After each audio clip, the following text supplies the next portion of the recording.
Sued by Karen. I'm a tattoo artist in a private salon suite, and a hairstylist, Karen, from down the hall asked me to cover up her C-section, lap band, and skin removal surgery scars. I told her I could and that it would take more than one session because what she wanted was so large. I gave her a smokin' deal and she agreed. Before we started, she signed my consent and we reviewed aftercare instructions. She was the worst client imaginable.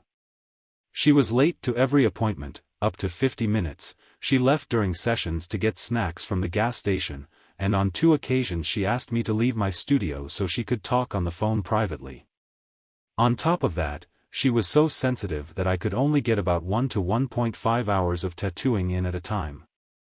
She was so uncooperative and wasted so much time that I ended up seeing her for 6 sessions total. There was one small area that wasn't finished because she was so sensitive there that she always asked me to move to something else.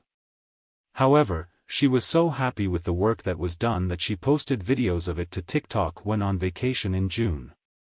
Near the end of June I went on a mission trip with my high school youth group students, and the day after I arrived home, July 3rd, she asked me how soon I could schedule her.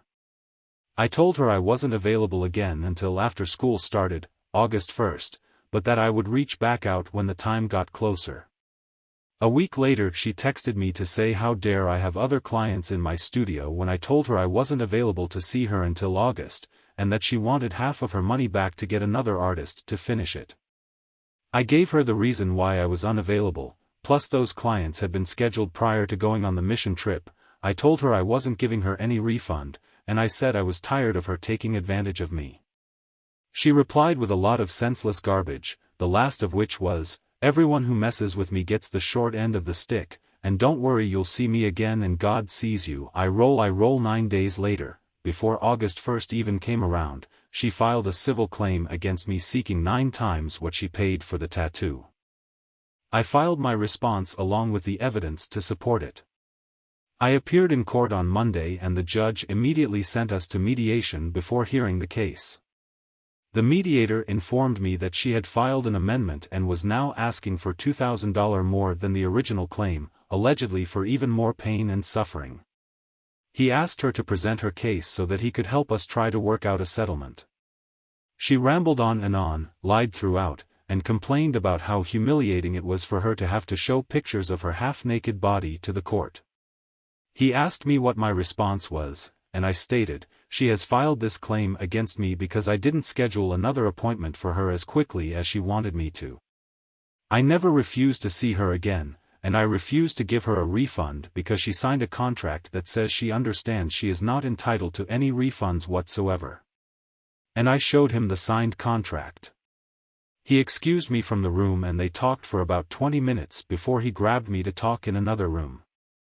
He said, "She is willing to accept half of what she is asking for, and if you agree, we will not have to go back to the courtroom." I asked him what the challenges to my defense were and he mumbled some nonsense that made it evident he just wanted me to cave so he could move on. He didn't allow me any time at all to tell him the details of my side of things.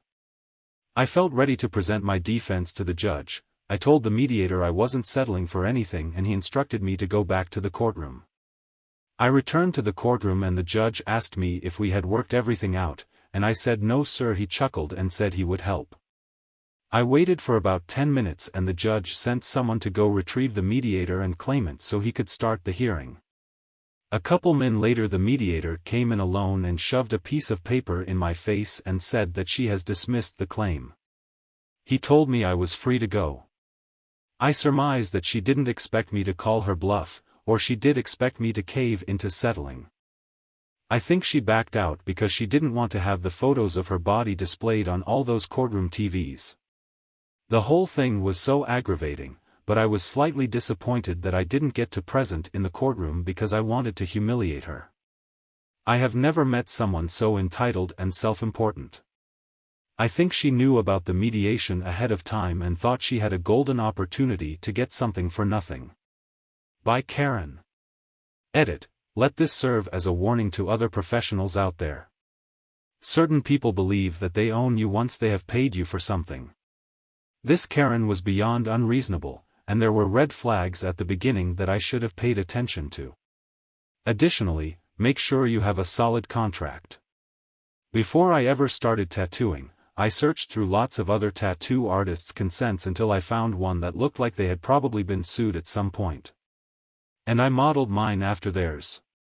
It is frightening to feel like you could be indebted to someone for many thousands of dollars for one slight misstep or one mouthy text.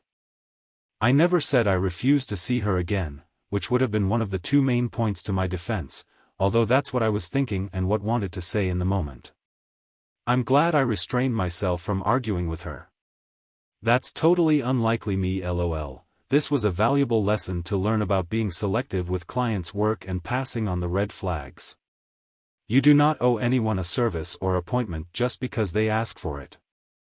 Update: some have asked if I have to see her in our building still. I did not cross paths with her or see her in our building again after July. Luckily, there were no uncomfortable encounters.